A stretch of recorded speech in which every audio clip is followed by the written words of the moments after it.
I love camping too. I don't want to be left out of the mix here. Anybody else love camping? Anybody been out tent camping? All right, fantastic. Way to go, everybody. I recently, I didn't grow up in a camp family. Some of you have already spotted that. I recently got into camping well, it was last summer. I took my son on a camping trip. I've told way too many stories about it. I think y'all are bored with that. But it introduced me to this whole world of camping. And this may not be a surprise to any of you, but the type of camping that I enjoy is technically called glamping. You know, it's like it comes with an REI membership and way too much gear. And if I'm not French pressing coffee, it's a wasted camp trip. I don't French press coffee at home, but when I go camping, it's like my time. And I recently achieved at REI the Dream Maker status of REI with my last purchase, which was an air mattress bed that is nicer than the actual bed that I sleep on. Anybody else relate with me? I'm like, you go camping and you're into camping because it's an excuse for you to get stuff that you otherwise don't need and is way too big, right? And all the wives are shaking their heads, elbowing husbands, and maybe your friends are looking at you going, that's you, man. I realized, I learned recently that the type of camping that I enjoy is called car camping. And it's called car camping for a reason. You load up your car full of junk, you drive it to your site, and you don't have to think twice about the stuff that you brought. Now, full disclosure, this is all my stuff, and this is what I bring car camping. But recently I've learned that there's another type of camping. It's a really, I don't do this type of camping. I want to do this type of camping. Actually, Grand Canyon next year is maybe on my bucket list, right? It's called backpacking. And has anybody ever backpacked before? How am I doing so far? Am I doing okay? There are people here right now, especially in the first service. There's a friend of mine who actually is about to backpack for 17 days, 250 miles. And he looked at me and watched this whole entire sermon and said, I couldn't listen to anything you're saying. I just wanted to fix your pack. Because this is not how you backpack.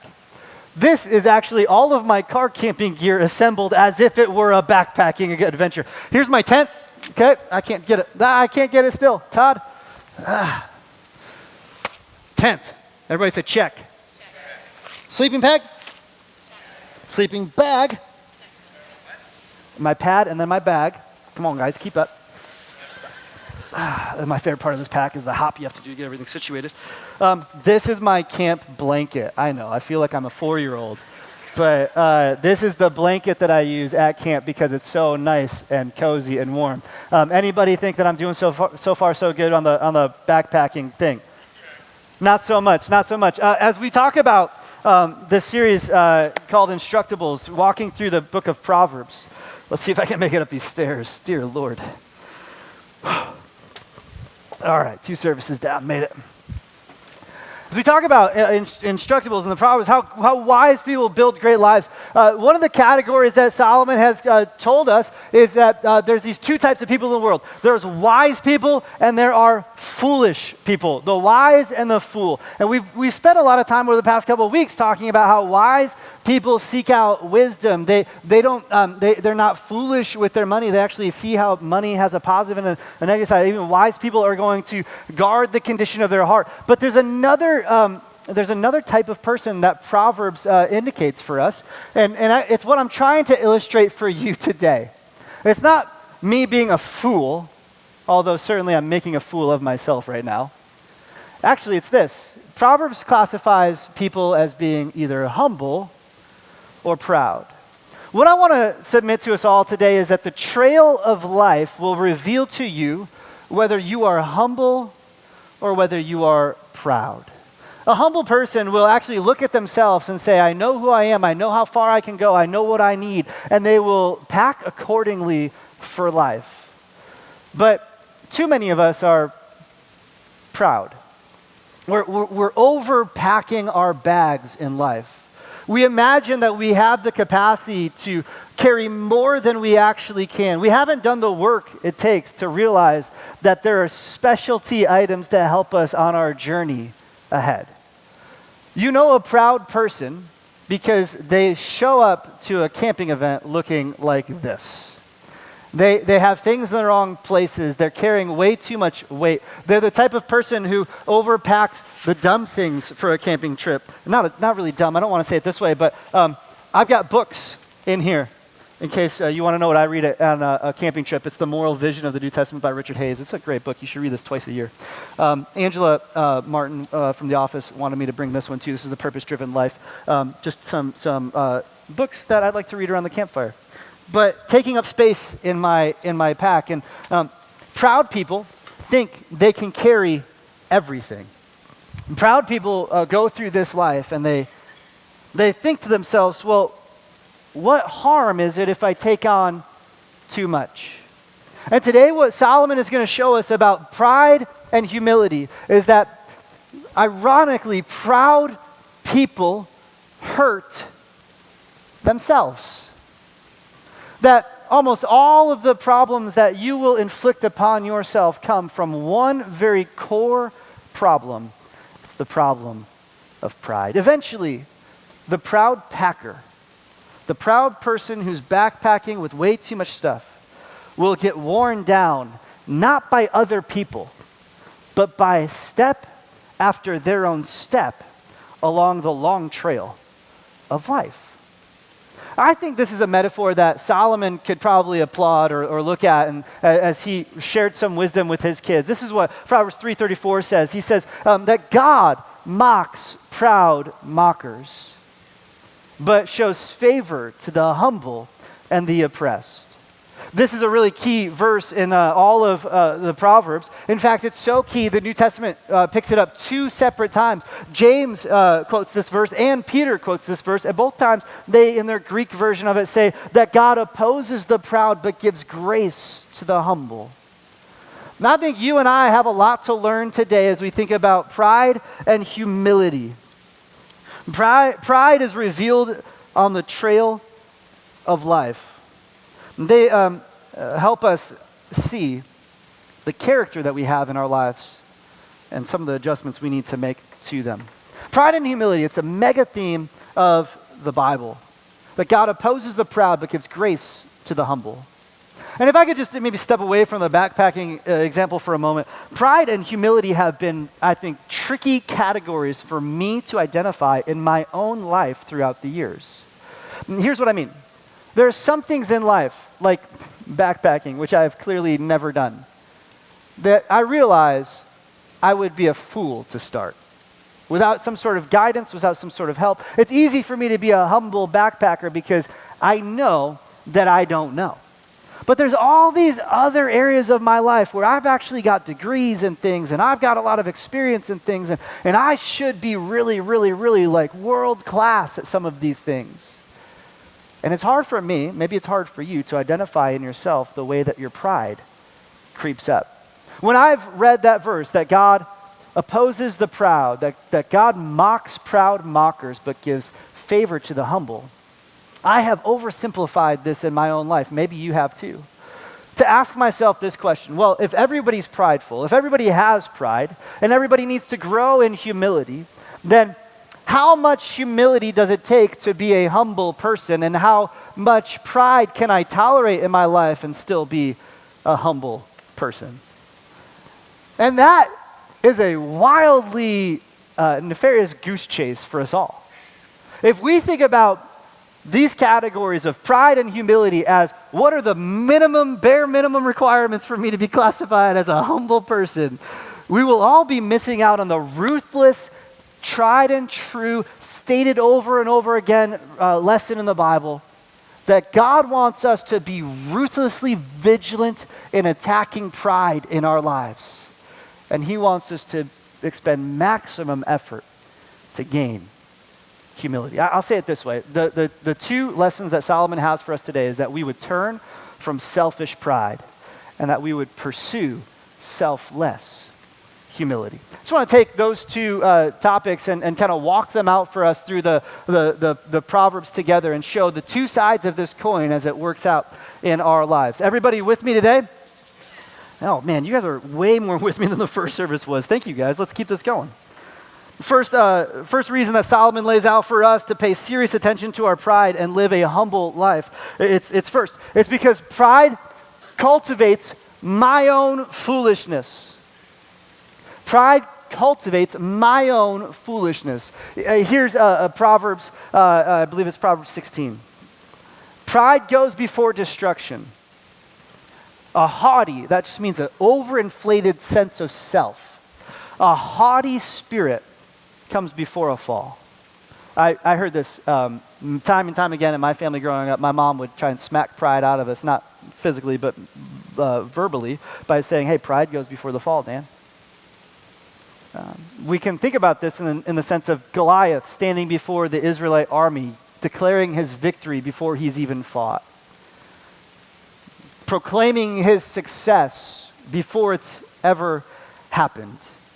And of course, there's a way in which that we shouldn't use our success that hasn't been achieved or counting our eggs before they've hatched, as it were, that Solomon may have in mind. But I think there's something a little bit deeper going on here that Solomon has for us. He says this, that our failure is often tied to initial overestimation of my capacity or my resources.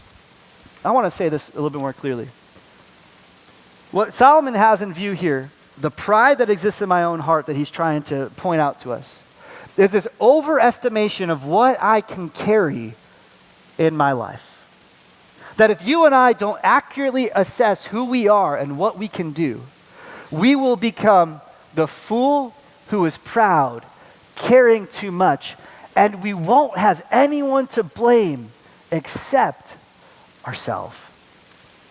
I've found in my life that almost every dumb idea I've ever done has come from one very specific place. Here. My own initial poor assessment of who I am, my overestimation of how much money I had or how much influence I had, would actually be the things that would cause a downfall in my life. I was thinking about this week because as I was scanning through Netflix, I noticed how many documentaries are about people who were proud with their money. They sunk it into a bad investment and they became ruined. I don't know what it says about me that these are my favorite documentaries to watch. Their pride told them that they were untouchable or that they felt invincible. And then reality came crashing down on them like a ton of bricks. For me, this week, as I was thinking about my resources and thinking about this message, I found myself looking at a calendar that had some blocks of time that had 3 or 4 events simultaneously scheduled. Now, it's not that I don't know how to use a calendar. I actually did it really well. Everything was on the calendar. And it's not that I don't know what's important. I felt everything that was on the calendar was worthy of happening. But there was multiple moments this week where I realized that I had loaded too many events onto my back, and I was trying to carry every single one of them. And so this week came and went, and there was multiple events that didn't get picked up. Not because I didn't try, but because I couldn't. And to offer apologies to the people who I had double booked, and to offer apologies to my kids for making them late to their things. Maybe you're not used to thinking about your time as a function of pride, but what does it say about us who live in this county, who are busy from place to place? You know, this is supposed to be the dog days of summer right now, and yet for many of us that I've talked to, we are busier today than we were last week. What does it say about us when we schedule our resource of time so tightly that we rush from place to place? It says to us, we think we can carry it. We've got it figured out. We can handle more than we can handle. Do you see how this works? My pride had led me into foolishness. I had to stop. I had to make some adjustments. On the contrary, look at what happens if we simply accurately assess ourselves with our humility. If pride cultivates our own foolishness, humility protects me from foolishness. Having an accurate assessment of who I am protects me from acting badly. You know, sometimes we think that to be a proud person is to carry everything. So to be a humble person must mean I carry nothing. But actually, that's pride in the opposite direction. Self-deprecation is pride. You ever meet somebody who's trying to work on their pride? So they, in turn, start saying untrue negative things about themselves. They're taking off all the baggage and saying, well, if I don't want to be puffed up and conceited, then I've got to be self-deprecating and lowly. But that's not humility. Humility is having an accurate assessment of who you are. You are not so indispensable to the world that if you didn't do that thing, it wouldn't be okay.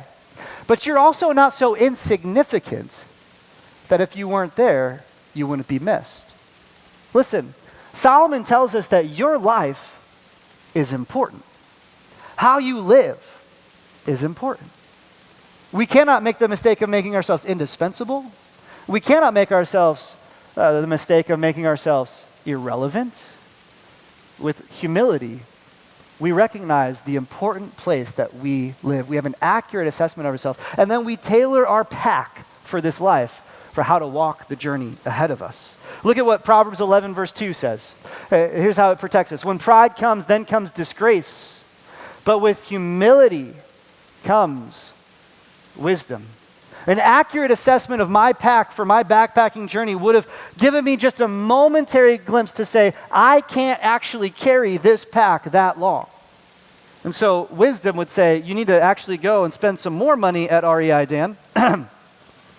That's what the lesson is.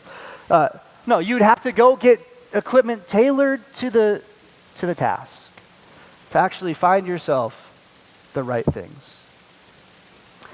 Healthy people are humble. Humility understands how long the journey is and what I'm cut out to handle. Think about this week. Just yesterday here at Heartland, we started our first group run for our marathon training and for our half marathons. And so we had, I think it was 44 people gathered together to run from this building out into the community and start training. They did this because they're humble and wise people. They have an accurate assessment of themselves. They know that they're way out of shape and they can't run 13.1 or 26.2 miles. And now 17 weeks from the race, they've decided to do something about it. And with wisdom and humility, they've started to move their feet.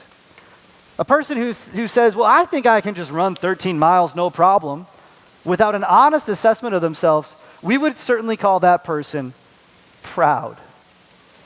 But the person who says, I know myself, I'm strong, but I'm sloppy. So I'm going to start now. I'm going to put down the chips and the donuts, and I'm going to start moving my feet. I'm going to do a little bit now. Then the trail 17 weeks from now will not disgrace them, but they will actually, with wisdom, cross the finish line. And I think that's the first lesson that we got to pay attention to our pride.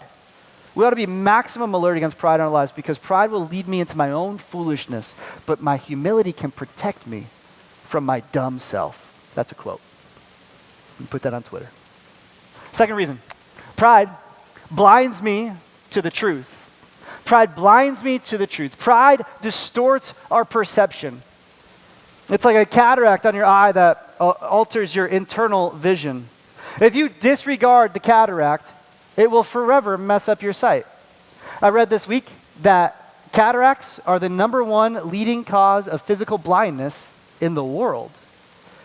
And I would recommend and suggest that similarly, untreated pride in our hearts is the #1 blinder causing frustration and dysfunction in our lives. Did you know that in Proverbs 16, there's a list that Solomon gives of the 7 deadly sins? There's movies made about this. This is kind of a famous part of the Bible. There's 7 deadly sins. Did you know that the first deadly sin that is listed in Proverbs 16 is prideful eyes?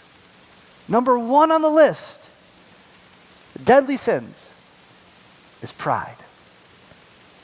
How you see yourself in this life has absolute power and detriment to how you go through this life. Untreated pride has terrible consequence because we become blinded to the truth and unreceptive to what is true. We no longer can see ourselves clearly nor who God is. And this is the greatest battle that Jesus came to wage. I don't know if you realize this. The war on spiritual blindness. There are 2 whole chapters in John's gospel, chapter 8 and chapter 9, by which Jesus argues with the religious leaders. Their ancestral pride as Jewish people, as people who were chosen by God in the past, had blinded them from seeing Jesus as the Son of God chosen to save them from their sins. They saw Jesus do many signs, one of which in John chapter 9 is literally healing the eyes of a man who was born blind. Jesus reversed his blindness as a way to show them that they were spiritually blind. And at the end of John chapter 9, they ask Jesus, they say, well, you opened this guy's eyes and now he can see. What do you think about us? Are we spiritually blind too? Us who know all of God's promises, who have all of God's favor, us who have all of God's knowledge. And look at what Jesus says at the end of this 2-chapter situation. He says, if you were blind, you would not be guilty of sin. But now that you claim you can see, your guilt remains. Now that you self-profess that your way of looking at the world is the right way, you actually are condemning yourself of the very thing that you're saying you don't struggle with. When we say Jesus is the master teacher, this is why. Because he trapped them in their pride. I hope that catches your attention. I hope that convinces you that you do not see this world as clearly as you think you do.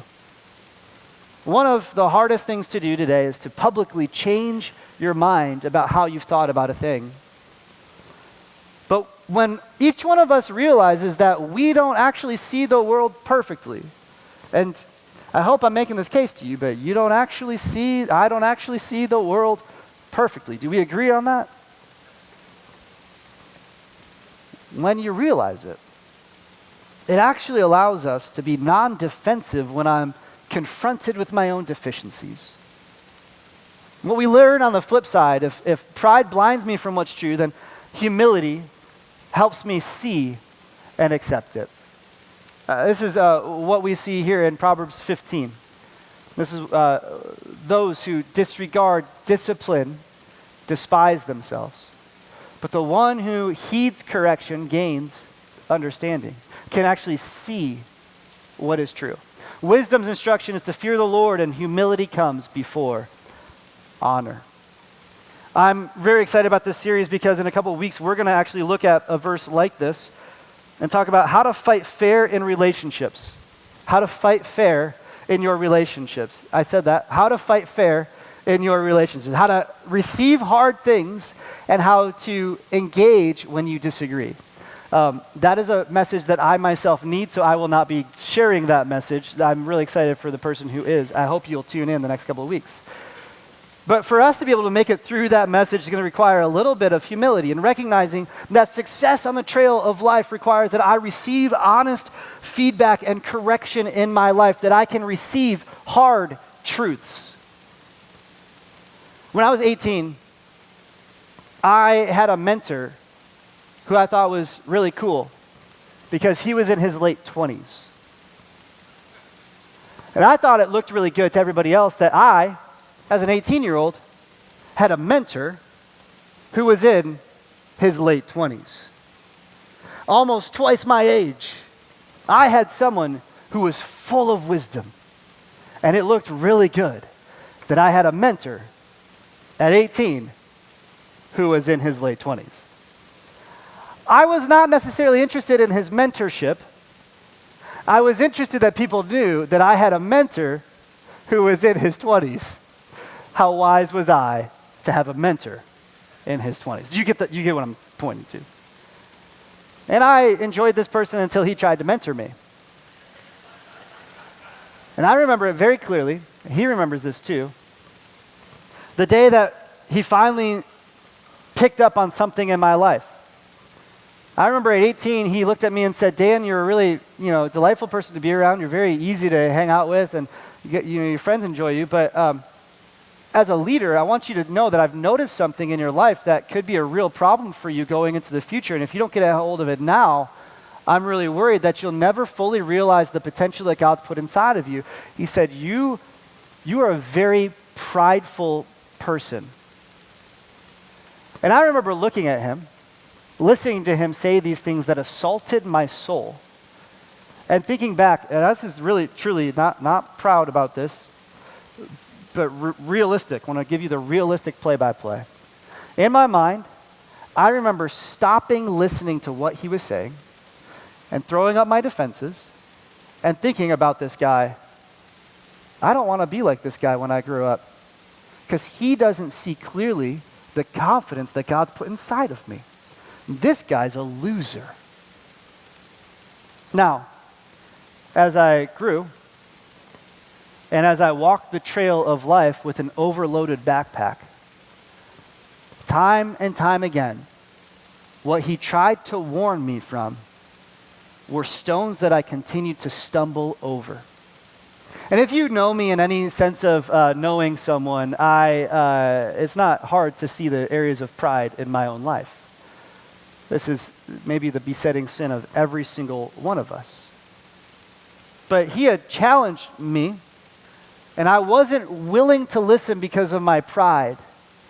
And so God had to let the trail of life wear me down to the point where I finally realized that he was right, and I needed to make some changes. The proud person does not make a hard change in their life. The humble are those who receive a hard truth and then can act upon it. I learned this week a fact about the Oregon Trail, the trail that runs right through Kansas City and goes out west. I realized that not only was I the only one who doesn't know how to pack a backpack, but on the Oregon Trail, this is really, truly heavy. I'm not just a weak person. Maybe both those things are true. I realized that there were these wagons, right? Oh gosh, this is so impossible. How am I doing? You guys want to go backpacking with me now? No? It's on the web. Shh. I found out that as a lot of the first settlers went west, they overpacked their wagons. They put way more equipment in there than they needed. They didn't pack enough food, and they packed too many heavy boxes full of grandma and grandpa's old stuff. Things that they had brought from the old country. They had put them on a ship and got them all the way over the Atlantic. They had gotten them through New England and through customs and were so near and dear to their heart that they loaded these precious artifacts, fine china, fine laces, linens, things that held sentimental value. They put them in big boxes and then put those big boxes in prized places on their wagons, and then they tried to fill it in everything else around those things. And they got all the way to Kansas City. And as they started to move past Kansas City into the Colorado Rockies and all these things, they realized that their wagon was weighed down by stuff that wasn't helping them on the journey. And the proud pioneers persisted, and their wagons failed. And actually, it's the ones who took stock of the situation, had been humbled by the trail, and could finally realize that while I care deeply about the sentimentality of this thing, it's going to be best for us if we leave it right here on the trail, which is why along the trail there have been countless treasures that have been found throughout the years, things that held tremendous value, but were not serving the journey. And why is it in our lives that the things that we're the most proud of are often the things that we're most reticent to let go of? It's because the trail needs to humble us to realize the things that are actually important. Wise is the humble person who can leave their baggage on the side of the road so that they can keep moving forward. And I wonder for you, has there been someone in this life in the past couple of weeks or days who has tried to get your attention and tried to help you with a hard truth? How did you respond to it? Did you put up your internal defenses? Did you reject the discipline from them? Or did you receive the hard truth and assess it and learn from it? Well, if those two reasons weren't enough for you and I to maximally fight pride and try and pursue humility, I think this last reason might get us there.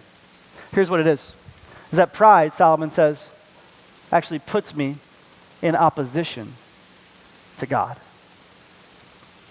Why is it such a big deal that you and I identify and remove pride from our lives? It's such a big deal because there's one singular way in this life that you become at odds with God. And Solomon tells us it's pride. It's pride. Look at, again, Proverbs 3, verse 34. He says, God mocks proud mockers. Now, in one sense, there's a bit of a comfort in this. You could imagine a little kid on the playground being bullied by bigger kids when his biggest brother comes and shoos everybody away and comes to his aid. In some sense, there's a sense that God is actually helping us by ridding us of the people who would mock us. That's a really generous reading of what Solomon's saying. Because what Solomon's saying is a little bit more damning than that. What Solomon's saying is that pride is something that God will return back upon you. Now, how does God mock proud mockers? How does God oppose the proud? I think there's this idea that we all have where God will oppose the proud through acts of violence or through natural disasters. I want you to hear, first and foremost, that is completely unrelated to God's wrath. God's wrath in the active sense is something to be concerned about, but not something to attribute to a natural disaster. You see these things happen and then people get on the news or Christians start saying things like, well, you know, if they hadn't been such a wicked group of people. And that's a terrible reading of what's going on. God's wrath is actually a lot more difficult to understand than just that. You see, God in his wrath towards us simply lets us get what we're trying to get. One of the worst things that God could do for you in this life is to let you accomplish everything your heart desires and come to the end of it and find that none of it is satisfied. One of the worst things that God could ever do in your life is to help you be successful, only to find out that success wasn't the core issue of what you wanted in the first place. When God wants to mock a proud mocker, he simply lets them live out the choices that they've made. And he just simply asks, well, how's that going for you? They drink the water that they don't realize is salt water. And they think they're getting satisfied only to come back to what satisfies them, only to come back to the infinite loop of dissatisfaction. Meanwhile, God knows I've got true living water for you if you would just come to the end of this junk and realize there's a better way. How does God mock proud mockers? He does it the same way the trail mocks a new backpacker. One step of that backpacker after the other. What's interesting to me is that God doesn't have to do anything to me. God just lets me walk out the consequences of my own foolishness. That, for me, is terrifying.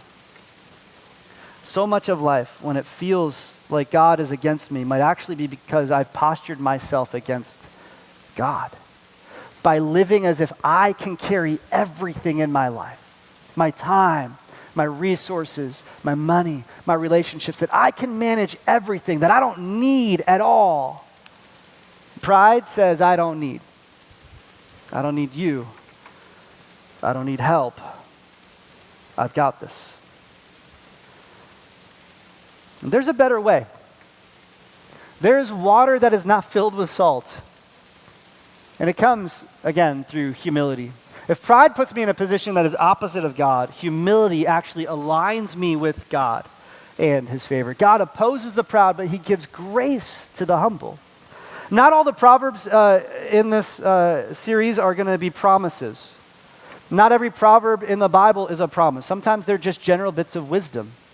But this is an example of you can bank on this promise, that God shows favor to the humble and to the oppressed. There's a lot in this world that works against the humble.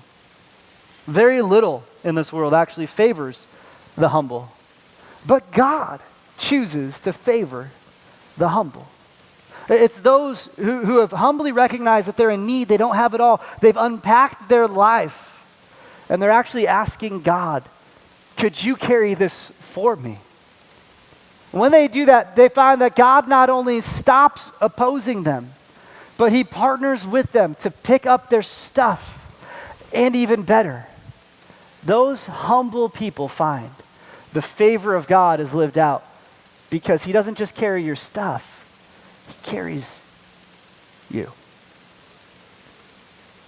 I wonder today, can you admit to yourself that I have needs? Our entire county is built upon this idea that we all have no needs. And yet, you know the truth. Are you humble enough to acknowledge it to yourself? Better yet, can you acknowledge it to God? I wonder if you can see that the trail is long and your back isn't strong enough and to look up to God and say, I need help.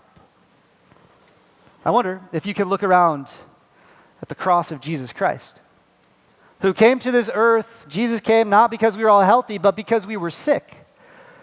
He is the one who it was written of was born in a lowly manger. And as he traveled doing his work, he brought people to him to help him out. Did you know that every person in Jesus' cadre of disciples had a job to do that would help him accomplish his mission? He taught them that the poor in spirit would be lifted up. And even when Jesus went to his final moment on earth in this life, as Pilate had sent him to be crucified, his burden was so heavy that somebody else had to carry his cross for him up the hill. No, he was completely God, stronger than the strongest forces in this world. He did not play the God card to shortcut his route to glory, but he walked the path that was set before him humbly. Why? Why would Jesus do all of this humbly? Because I think Jesus knew that God opposes the proud, but gives grace to the humble. And the grace that he gives is life. That Jesus gave up his life, but he came back to new life, and that life is given to those who ask for help. And I think if you want to be proud of anything in this life, we got one place that we can look to be proud of. That's what the Apostle Paul says. He says, the cross of our Lord Jesus Christ is my only reason for bragging. Friends, think about that. Don't brag about who you know or what you've done. Brag about this, that the God of the universe looked upon what he had made and loved it so much and loved you so much that he didn't want you lugging junk all the way through your life, wasting your time, walking into frustration, beating yourself up, being worn down by the path. He wanted you to walk this life out with him. That you're so valuable that he gave everything to esteem you as worthy of his son. For me, that's the one place where all of my pride and my bragging and my accomplishments melt away, is at the cross of Jesus. Because the greatest thing that ever happened for me happened in spite of me. And as you leave here today, I want to give you a few questions to help you maybe pinpoint areas of pride that can be leveraged for opportunities for humility.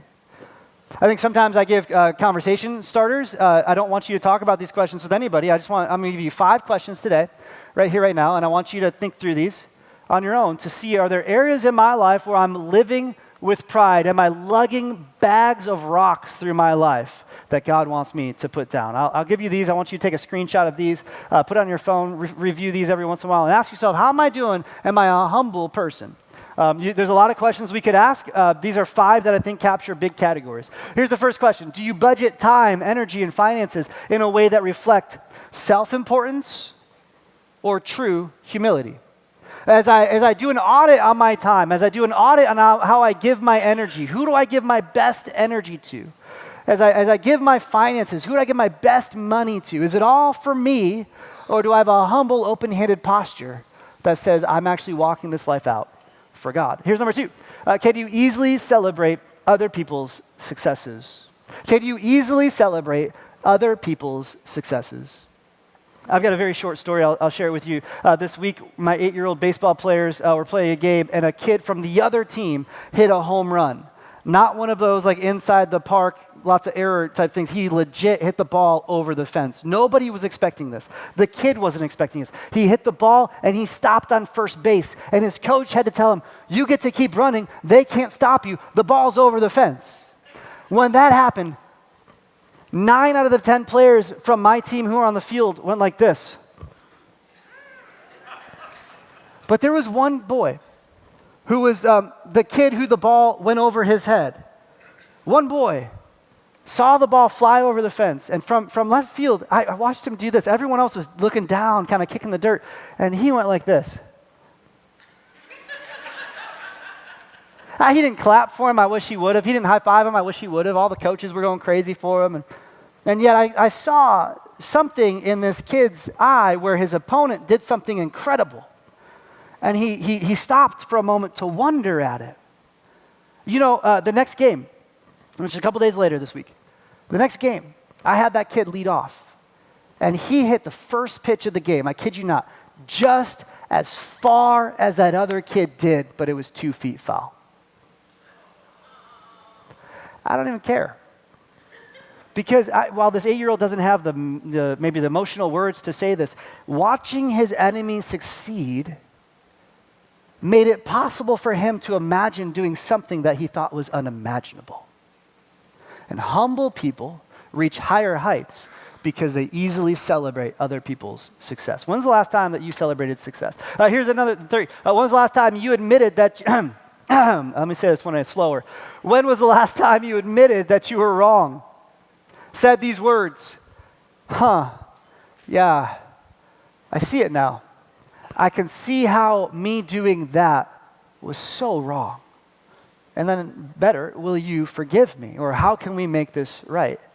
Have you said this to your employees? Have you said this to your kid's school teacher? None of us would ever apologize to our kids' school teachers, I know, because we're never wrong. But have you ever said that to them? Have you ever, dads, said that to your kids? When was the last time? A truly humble person has no fear of being wrong. They don't want to walk through life with the arrogance attached to them. Number 4, can you ask for help with things that you're really good at? Not the stuff that maybe you're clueless about. Not like making a backpack actually functional. But like the things where you've got degrees and you're the expert in the room. Are you willing to get input from people who maybe don't know as much as you do? Or when life bears itself down on you and crushes you, and you find yourself up against it financially or in a hospital bed, or not sure how to help your kid take the next step because it's a situation you weren't prepared to deal with. Are you able to ask other people to come alongside of you and help you take the next step on the trail? A truly humble traveler will disperse the weight of their pack when times get really tough. Are you able to do that? Number 5, when you go to bed, you know, you're playing back your day or you're playing forward your next day. Do you ever wonder what God thought about your day? Do you ever wonder about your day? Did God, I honor you? Was I humble today in how I acted? Did I say things about me that weren't bragging about you? God, were there areas of my life where I was overinflating my importance or underinflating my importance? God, what could I have done today to honor you? And help me, God, honor you better. I've got 2 prayers that I've prayed for the past 18 years. It's one prayer kind of melded together. I've shared this with you multiple times, but I encourage you, if you don't know where to start here. Start with me. Start with a prayer that I kind of utter. It's like breathing to me these days. I say, God, help me to be wise and help me to be humble. Help me to be wise because I need to know what to do. And help me to be humble because I don't know what to do. God opposes the proud, but there is nothing like the grace of God for those who can look up and say, help. Heartland, we love you. We'll see you next week.